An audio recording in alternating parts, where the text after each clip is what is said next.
عزيز آذن نيتين iyo madax kale oo badan waxa garoonka soo buux dhaafiyay taageero aad u badan kuwaas oo dhamaantood ka soo kala kicitimay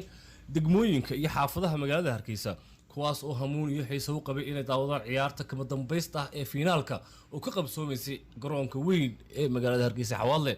waxaana ciyaartaasi ay ku bilaabantay dardar xoog leh oo laga filayay ciyaartan waxaana ciyaartaasi weerar iyo weerar celis kadib lagu kala nastay haafkii koowaad ee ciyaarta eber iyo eber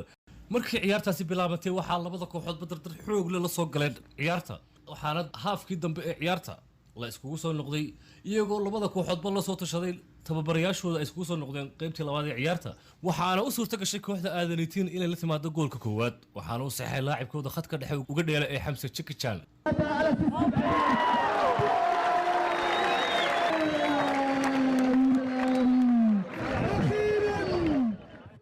balse umay suurta galin inay in badan hogaanka sii hayaan kadib markii ay weeraro isdaba joog ku soo qaatay kooxda Efeso waxa u suurta gashay inay keenaan goolka barbardhaca goolkaasi oo u saxay laacibka afka hore uga ciyaara ee Mahad Nail